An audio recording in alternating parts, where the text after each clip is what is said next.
The last signal of the alien world of Valor was burning. Cities once filled with shining towers were nothing more than black ruins. Smoke rose high into the sky, hiding the stars.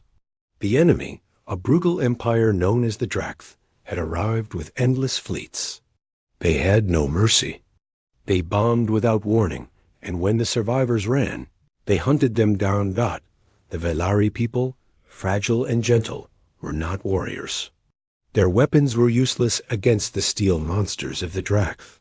For weeks they begged the Galactic Council for help, but no one came. The Council feared the Drath too much. Now, deep inside a mountain bunker, the last leaders of Valor stood around a glowing table. Their voices shook as they argued. "They will kill us all," cried one elder. "The Council will not help. No one will risk war with the Drath for us." Another elder's voice broke with despair. "Then who do we turn to? Who can save us now?" Silence filled the chamber. Everyone knew the answer, but no one dared to speak it. Finally, a young scientist, her scales glowing faintly in the dim light, whispered the words. "There are. The Deathworlders." The elders froze. The word itself carried fear. The humans. The species from a Deathworld called Earth. Legends painted them as dangerous, violent, impossible to control. The Council warned that calling them would bring not salvation, but destruction. But the scientists did not stop. "I studied them. I read the Forbidden's archives. They are monsters, yes, but monsters who protect their own. If they hear our cry, they may come," one elder hissed. "And if they come, they will not leave. They will claim Valor for themselves." Another answered with bitter sorrow. "If we do nothing, the Drath will kill us all anyway. I would rather live under Deathworlders than die under the Drath." The debate raged until the walls shook with distant bombardment. Dust fell from the ceiling. The decision was made. With trembling hands, the young scientist activated the old signal beacon, forbidden by the Council. A pulse of energy shot into the dark void of space. A single message repeated again and again, in every language known to the stars. "We beg for salvation to whoever hears us. Please help us." The beacon's light flickered as if the world itself was crying. Far away, across endless black, the signal traveled. It passed forgotten satellites, dying stars, and silent war wrecks drifting in the void. For days, for weeks, the signal echoed. Many ignored it. The Drath jammed channels, hoping no one would respond. The Galactic Council erased it from their systems. But the signal kept traveling. And then it reached Earth. Inside a massive orbital command station above Earth. A man stood before a glowing holomap. Admiral Grant Hall, commander of the Terran Warfleet, was a man carved by battle. His uniform was scarred, his eyes sharp like steel. He had fought in wars across half the galaxy, and he had lost too many comrades to forget the taste of blood. Young officer ran into the chamber, pale and breathless. "Sir, an unknown beacon just broke through the void net. It's repeating a distress call." The Admiral's jaw tightened. "Put it on." The room fell silent as the alien voice played. "Broken, desperate, filled with fear, we beg for salvation. To whoever hears us, please help us." The Admiral said nothing for a long moment. His officers looked at him, waiting. They had heard cries like this before. Sometimes they answered, sometimes they turned away. But everyone knew when humanity chose to answer, history changed. Finally, Admiral Halal spoke, his voice calm but filled with iron. "Where did it come from?" "Sector Delta 7, Outer Rim," the officer replied. "A planet under Drath attack." The Admiral's eyes narrowed at the word Drath. He remembered them well, slavers, conquerors, butchers. Humanity had crossed paths with them before. The Drath feared only strength, and humanity had taught them that lesson once. But now they had returned, Admiral Hawley turned to his officers. "Signal the fleet. Ready all ships for deployment." The officer blinked. "Sir, shall I notify the council?" The admiral's lips curled into a cold smile. No, the council already ignored them. This call wasn't for politicians. It was for us. Far above Earth, the void shimmered as enormous shadows moved. Titan-class warships, kilometers long, awoke from silent orbit. Engines roared to life, their cores glowing like captured suns. One by one, ships of the Terran Warfleet turned their bows toward the star's dot in the Vaylari bunker. The elders sat in silence, listening to the endless bombing above. They did not know if their message had been heard. They did not know if anyone was coming. The young scientist closed her eyes, whispering a final prayer. And in that moment, light years away, the first human warship broke through hyperspace. Its arrival was silent. Its shadow was enormous. And it was only the first. The Council of Fear, the Galactic Council Chamber, was a place of light and power. Dozens of species filled the vast hall, each seated on high platforms that circled a glowing core of energy. From here, decisions that shaped entire civilizations were made. But today, the chamber felt heavy. Voices were low, movements sharp. At the center, a hologram of Vaylor burned in red, showing firestorms across the planet's surface. The distress. "Call is confirmed," said a tall, crystalline delegate. His voice rang like breaking glass. "Vaylor has fallen to the Draxth." Their cries for salvation spread across the stars. A hiss echoed from the other side. The Zareth speaker, with scales black as night, spat his words. We all heard the signal. But let us speak the truth. None here will risk open war with the Draxth. A murmur rippled through the chamber. Every delegate remembered the last time the Draxth moved. They destroyed 3 systems in a single campaign. No one wanted to face that again, but they begged. "For help," cried a smaller delegate, the gentle Ithari, whose silver wings trembled as he spoke. "Are we not the guardians of peace? What does it mean if we ignore them?" Silence answered him. Everyone knew the truth piece was a word used. When it was convenient. Finally, the council leader, a massive being of light, raised a hand. "The call will be erased from our networks. To respond would bring war. The Draxth are not to be challenged." But then, another voice rose deep, slow, filled with unease. The voice of the Urvax delegate, an old species that had lived through countless wars. "Your plan is flawed," he said. His many eyes scanned the chamber. "The call has already reached ears you fear more than the Draxth." The council fell still. The Urvax continued. "The Deathworlders, the humans, their kind listens to every cry. They are not like us. They do not weigh politics before battle. If they heard—" He paused, letting the silence burn. Then, "War has already begun." The chamber erupted. "Impossible," shouted one delegate. "They would not dare," cried another. "They are violent beasts," hissed a third. But fear was already spreading. Everyone remembered the rumors. Stories of the Deathworlders, not stories of Earth. The Ithari delegate spoke again, his wings folded close. "Perhaps that is not bad.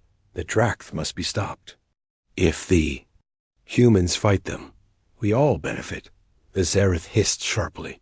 "Fool! If the humans rise, they will not stop with the Draxth.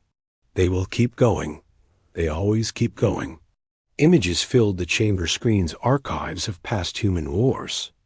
Armies of steel, ships larger than cities. Battles where humans did not retreat, even when outnumbered. Their reputation was carved in fire. "They are Deathworlders," said the Urvax, born from a world of storms, quakes, and endless predators. To them, war is not horror. It is survival. Far above the chamber, secret surveillance feeds flickered to life. The Council's hidden watchers had already confirmed the truth. The humans had answered dot on the screens. Warships were leaving Earth's orbit. Their engines burned like white suns. Entire fleets were assembling with quiet precision. The Council leader clenched his glowing hands. If they move, we must act. We must stop them before their war consumes us all. But another delegate, one with ancient scars, whispered words that froze many hearts. No, you cannot stop them. If the humans have chosen to fight, then the stars themselves will shake. And nothing, neither the Drath nor us, can stand in their way. On Vaylor, deep in the mountain bunker, the survivors did not know of this debate. They only heard more. Bombs shaking the earth. Their people were dying by the hour. But in the far distance, something shifted. The stars rippled. Space itself groaned. The first human fleet had entered their sector. Asterisk. The arrival of the sky of Vaylor was no longer blue dot. It was ash and flame. Enemy warships blotted out the sun, their shadows stretching across burning cities. The Drath descended like vultures, tearing apart what little resistance the Vaylari had. Left, on the ground, survivors huddled in bunkers, listening to the endless roar of bombardment. Every explosion shook the earth like thunder. Every child cried in silence, too afraid to make a sound. The Drath commander watched from orbit, his armored throne glowing with crimson light. His voice was cruel, sharp as steel. Soon the planet will break. Their cries mean nothing. Their allies are cowards. No one will come. He leaned forward, studying the battlefield. When the last bunker falls, Vaylor will burn. Then we take the next world. The bridge crew roared with approval. To the Drath, conquest was not survival. It was hunger got deep in the mountain bunker. The young scientist who had sent the forbidden signal sat alone. Her claws tapped against the cold console. She whispered the same words over and over, her eyes closed. Please, someone hear us. Please. But only the sounds of war answered her. The walls shook. Dust rained down. One elder grabbed her shoulder. It is hopeless, child. No one comes. Her eyes burned with tears. Yet in her heart, something whispered otherwise. She refused to believe the void was silent. And then the star shifted dot at first. It was only a ripple, like a mirage. In space. Then the ripple grew, bending light, bending time. The Drath sensors screamed warnings. Their commander rose, fangs bared dot from the distortion. Something enormous emerged. A warship, black steel. Engines glowing white-hot like captured suns. Its hull was scarred, not polished built for war, not beauty. And behind it, another. And another. The Drath bridge fell silent as shadows filled the void. 10 ships. 20. 50. A fleet so vast the stars themselves seemed to vanish. Deathworlders had arrived.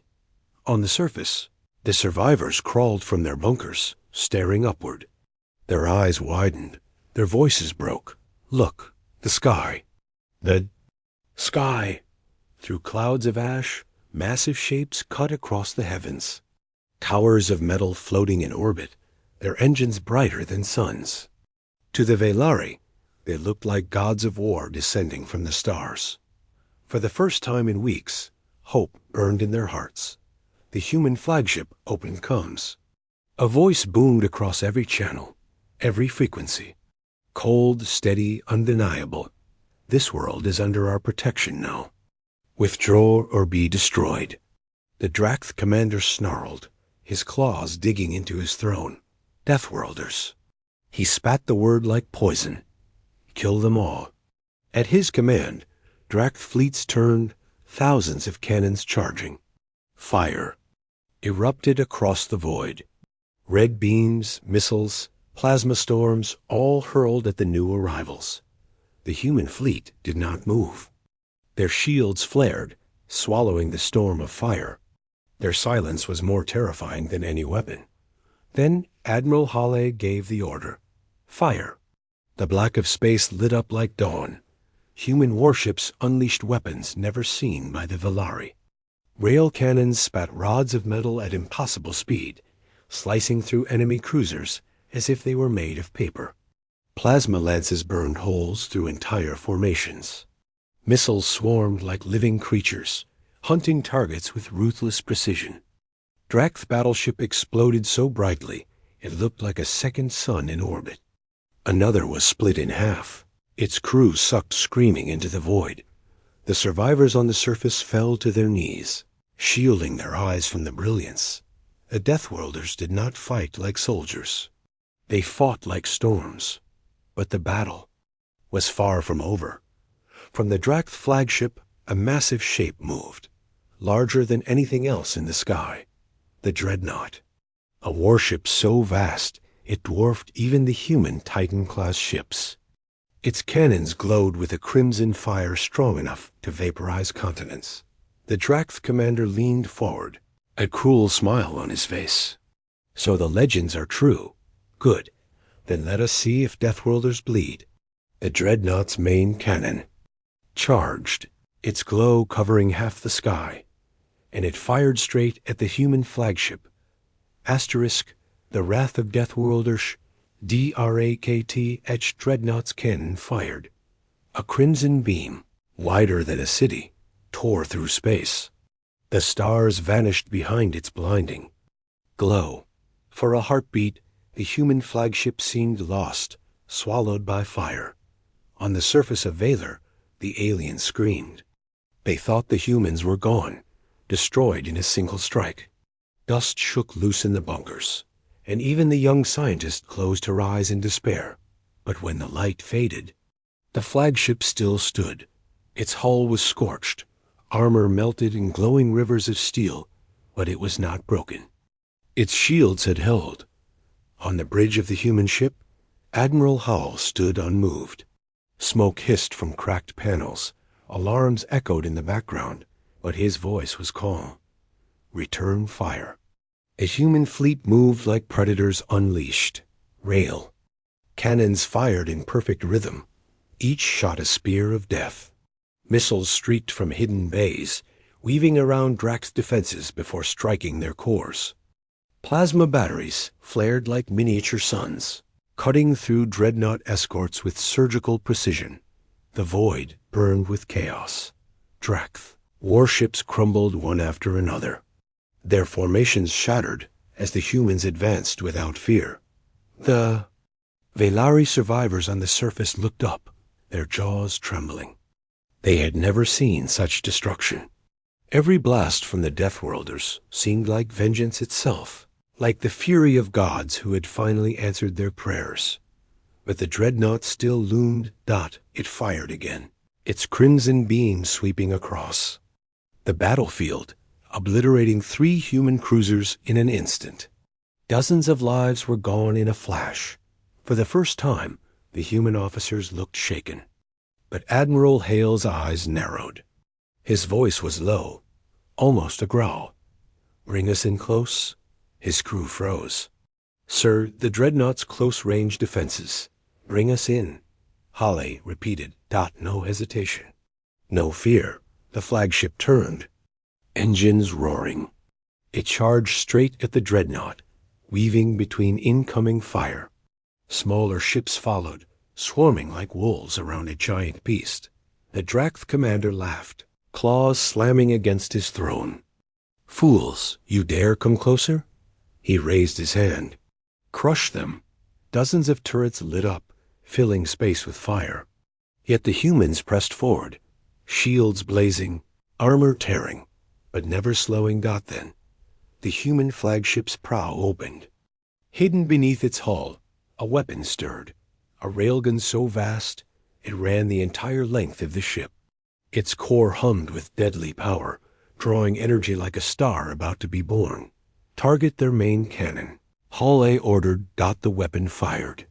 Single slug of metal, nothing more than steel, accelerated to impossible speed shot across the void.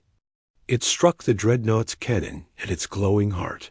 The impact was silent, but the effect was not. The dreadnought's main cannon exploded, fire ripping across its hull.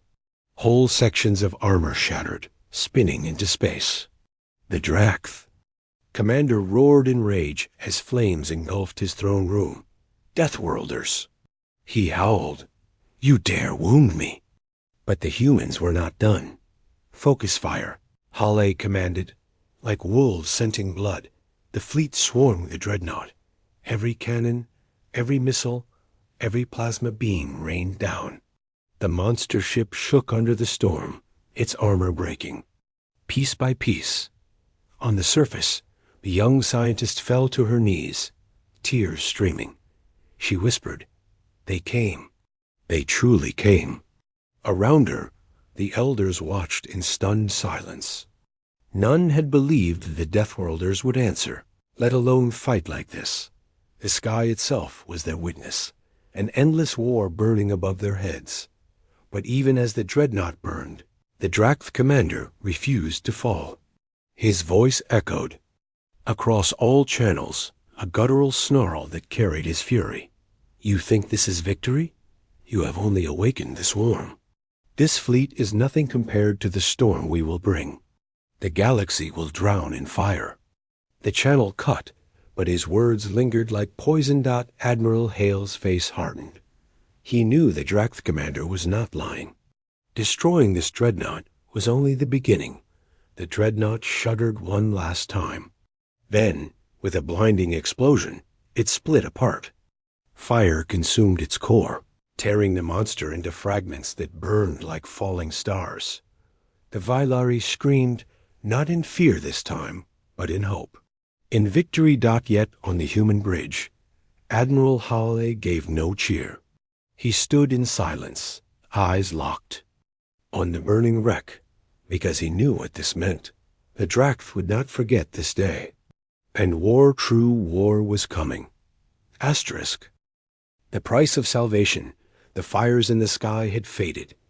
Fragments of Drax warships burned in the upper atmosphere, streaking across the night like falling stars. For the first time in weeks, the bombardments had ended. The ground no longer shook. Silence spread over Vaylor, but the silence was not peace. It was the weight of something greater, the presence of Deathworlders. From orbit, black steel warships hung like blades in the heavens. Their engines pulsed faintly, but even in stillness, they radiated menace. Every Vaylari eye turned upward, filled with awe and unease. In the mountain bunker, the survivors gathered at the entrance. Doors groaned open for the first time since. The siege began, letting in the cold air of night. The young scientist stepped forward, her hands trembling. She whispered, "They came." Around her, the elders argued in hushed tones. Deathworlders cannot be trusted. They answered when no one else did. They bring destruction wherever they walk. Yet no one turned away. Not when they owed their survival to the terrifying shadows above. High above, the human flagship prepared a landing party. Admiral Hale stood on the bridge, his uniform burned and torn from battle. His officers awaited his orders. "Admiral," one asked, "shall we make contact?" Hale's expression was hard. He looked at the wounded ships around them, at the long list of names already lost. His voice was cold, steady. "Yes, land a team. Let them know the price of salvation." The ground shook again, not from bombardment, but from descending engines. A shuttle cut through the clouds, flames licking its hull as it descended. It landed on scorched earth just beyond the mountains, throwing dust and ash into the air. The Vaylari survivors gathered in silence, hearts pounding. Every story they had heard about humans echoed in their minds, violent, merciless, forged by a world that killed the weak. The shuttle door hissed open. Heavy boots struck the ground. The first human stepped out. He was tall, wrapped in black armor scarred from countless battles. His helmet's visor glowed faintly, reflecting the flames of the battlefield. Behind him, More humans followed soldiers, medics, engineers. Each moved with sharp precision, like predators in a land not their own. The survivors stepped back. Instinctively, even without weapons raised, the humans radiated danger. The Valari elder forced himself forward, his wings trembling. You saved us." His voice cracked between fear and gratitude. The human soldier's visor turned toward him. For a long moment, nothing was said. Then came a voice, deep and mechanical through the helmet. "You are safe. For now." The young scientist pushed past the elder, her courage burning brighter than her fear. She faced the towering human. "Why?" she asked. Her voice shook. "Why answer us when no one else would?" The soldier tilted his head. "Because you asked." The simple reply froze the crowd, but then he continued, voice colder. "And because the Drac are now our enemy." "That makes you useful," the Valari gasped. Their saviors did not hide their intent. The humans had not come for kindness. They had come for war. The elder lowered his eyes. "And we are pawns in your struggle." The soldier did not deny a dot behind him. Medics were already scanning the wounded, distributing rations, setting up temporary shelters. They moved efficiently, without wasting words, as if this was not the first broken world they had seen, and would not be the last dot to the survivors. It was both mercy and warning.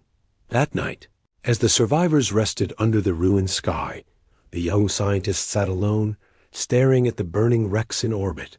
She could not forget the human's words. Safe for now. The cost of survival weighed heavy in her chest. Their people had lived, but at what price? Above, the human fleet reorganized. Engines burned, signals pulsed across the void. New orders were spreading, new fleets mobilizing. The Drac had been challenged. Humanity had made its move. The galaxy would never be the same again.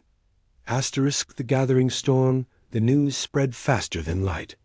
Across the galaxy, whispers grew into roars. The impossible had happened. The Drac dreadnought, the ship no empire had dared to face, was gone, destroyed. And the ones who struck it down were not an ancient empire or a secret alliance. They were humans, Deathworlders, the forgotten predators. Of Earth Dot in the great halls of the Galactic Council, leaders gathered in panic dot holograms of hundreds of species filled the chamber, their voices overlapping in fear. "This is madness. The Drac will retaliate. The humans will drag us into their war. They should have stayed in their cage." At the center of it all, the Valari envoy stood trembling. He had seen the battle with his own eyes. His voice shook as he addressed the council. "You do not understand. The humans are not like us. They did not fight for honor. They did not fight for survival. They fought because someone asked them. And they will fight again." The chamber fell into uneasy silence not far from the council. In the dark void, the Drac swarm gathered. Dot worlds were emptied. Factories roared. Forges spat out new ships. The Drac commander, scarred from the loss of his dreadnought, stood before his legions. His voice was venom. "They think they have won. They think Deathworlders are strong. But strength is nothing against endless hunger. We will drown them. We will burn their cradle world to ash, and the galaxy will kneel." The swarm howled in response, millions of soldiers preparing for war. Meanwhile, humanity was not idle. On Earth, the oceans churned with warships. Factories lit up continents, their furnaces glowing day and night. The skies filled with carriers and dreadnoughts, each one scarred, each one born from centuries of hardship. Admiral Hale stood within the Titan-class ship Resolute, staring at the endless parade of ships gathering under his command. His officers reported numbers: fleets from Mars, colonies from Titan, outposts from Proxima. Humanity's scattered children were returning, answering the call of war. They fear us. An officer whispered. They should, Hale replied. Not all voices on Earth were united. Some leaders warned of the price. Every war drains us. Every war leaves graves behind. Are we ready to pay again? Others answered with steel. The Dract will not stop. If we do not strike first, they will devour us all. The debate raged, but the decision was already written in fire. Humanity would not wait for the enemy to come. Humanity would carry the war to them. On Vaylor, the survivors watched the preparations with awe and unease. The young scientist who had sent the signal sat in silence as human engineers built fortresses on her world. She had dreamed of salvation, but now her people were caught in something far greater. One elder whispered to her, "You saved us, but perhaps you have doomed the stars." Her hands shook. She had no answer. Then came the signal, a message broadcast. Across human fleets, across hidden channels, across the galaxy. A single phrase, spoken in cold English, translated into 100 alien tongues. "We are coming for the Dract. Join us or stand aside." The words spread like fire. To some, they were hope. To others, a threat. But to the Dract, they were a declaration of war. In hidden corners of the galaxy, alien races watched with dread. Some prayed humanity would burn. Others prayed they would win. For all of them, one truth had become clear. The storm had broken. And the Deathworlders were at its heart. Asterisk. When Deathworlders march, the stars burned red. From the rim of the galaxy to its crowded core, fleets assembled. But none gathered as swiftly, as mercilessly, as humanity. The Titan-class dreadnought Resolute led the charge, its silhouette blotting out entire constellations. Around it, swarms of cruisers, destroyers, and carriers stretched as far as scanners could reach. The fleet was so vast that even alien observers whispered, "They have forged a storm." In the Dract's domain, alarms blared. The swarm had grown monstrous billions of soldiers, endless ships, a tide of metal and flesh prepared to drown worlds. But when the humans came, they did not come quietly. They came like predators with fire. In their blood, the first strike fell on the Dract border world of Koresh. Its defenses were immense. Orbital cannons, shield walls, fleets patrolling its skies. For centuries, it had stood unbroken. The humans shattered it in a single night. Missiles blotted out the sun. Railguns split continents. Carriers unleashed swarms of drones that fought like demons. Where the Dract fought with numbers, the humans fought with precision. Every strike calculated, every movement lethal. And when the dust cleared, the world was silent. The galaxy watched in horror. One by one, reports flooded the council chambers. Koresh has fallen. The Dract fleets retreat. The Deathworlders. They do not stop. The counselors argued, but their voices trembled. Some demanded intervention. Others whispered that it was too late, because it was not just war. It was extermination. On the bridge of the Resolute, Admiral Hale stood with steel in his eyes. "Push forward," he commanded. No sanctuary for the swarm. His officers obeyed without hesitation. They were Deathworlders, children of Earth, forged by storms and predators. War was in their marrow, but even among themselves, some questioned quietly, "How far will we go?" "Until they are ash," another replied. Deep in the fleet's shadow, the young Velari scientist stood aboard a human carrier, a reluctant witness to the war she had unleashed with her signal. At first, she had cried with joy when the humans saved her people. Now she cried in silence, watching stars burn. "Are you saviors?" she whispered, "or executioners?" No one answered her. The Dract fought savagely. Their swarm boiled through space, their commanders screaming for vengeance. But every battle ended the same. Worlds cracked. Fleets burned. Humanity advanced, relentless, unstoppable. The swarm was vast, but humanity was wrath. And wrath was heavier than numbers. Then came the final blow. At the heart of Drac space stood their throne world, a fortress said to be unassailable. Shields, the size of continents, fleets that blotted out suns. No empire had ever reached it. The humans came anyway. The Resolute led the way, its colossal railgun charging with a hum that shook the void. Carriers emptied their bays, filling the skies with drones and bombers. Soldiers readied drop pods, preparing to descend into the very jaws of hell. The Drac commander roared defiance, his fleet surging like a tidal wave. But the humans did not falter. They marched. The battle was apocalyptic. Stars dimmed from the fury of weapons. Moons cracked. Oceans boiled. The throne world screamed as layer by layer its defenses fell. Admiral Hale's voice echoed through every human channel, cold and final. Today we end it. The Resolute's railgun fired one last time. The slug tore through the throne world's shields, through its core, and into the heart of the Drac command. The planet erupted. Fire consumed its skies. The swarm screamed, and then went silent. Silence. For the first time in living memory, the galaxy was still. The Drac were broken. Their swarm scattered, their empire burning. Humanity stood victorious. But in victory, the galaxy trembled even more than before. In council halls, alien leaders spoke in whispers. They destroyed the swarm. They burned a world.